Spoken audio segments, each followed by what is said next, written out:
कभी सोचा है कि अदालत में कोई केस असल में आगे कैसे बढ़ता है? आज हम एक ऐसे ही बहुत ज़रूरी नियम सेक्शन 254 को समझने वाले हैं, जो भारत के नए क्रिमिनल लॉ का हिस्सा है। देखिए, यही वो नियम है जो तय करता है कि किसी मुकदमे में सबूत कैसे पेश होंगे और सुनवाई किस दिशा में जाएगी। तो आज हम क्या क्या देखने वाले हैं? पहले बात करेंगे कि प्रोसिक्यूशन अपनी बात कैसे रखता है। फिर देखेंगे कि आज की मॉडर्न अदालतें कैसे काम कर रही हैं। जज के पास क्या खास पावर होती है, उस पावर को बैलेंस कैसे किया जाता है, और आखिर में वो कौन से 5 फैक्टर्स हैं जो न्याय के लिए सबसे जरूरी हैं। तो चलिए शुरू करते हैं। देखिए, कोई भी मुकदमा असल में रफ्तार तब पकड़ता है जब ट्रायल की एक तारीख तय हो जाती है और उस दिन अभियोजन पक्ष यानी प्रोसिक्यूशन अपना केस पेश करने के लिए पूरी तरह से तैयार होता है। ये जो प्रोसेस है ना, बड़ा सीधा सा है।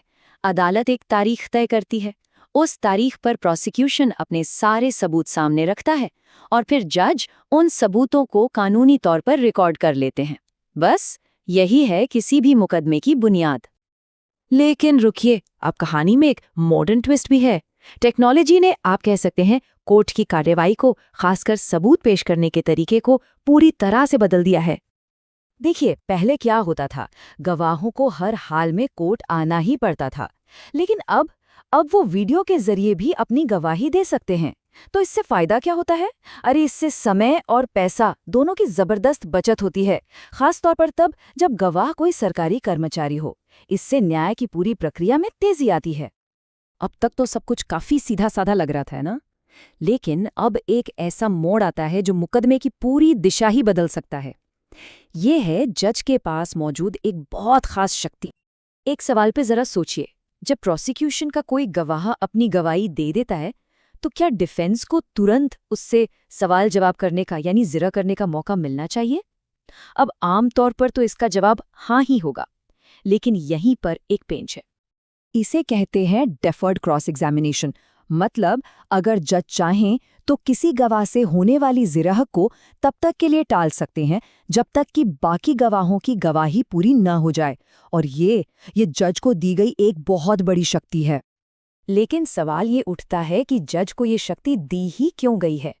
इसका जवाब मिलता है सुप्रीम कोर्ट के एक बहुत ही महत्वपूर्ण मामले से, स्टेट ऑफ केरला बनाम रशीद। इस केस में कोर्ट ने इसके पीछे की वजह को बहुत साफ साफ समझाया है।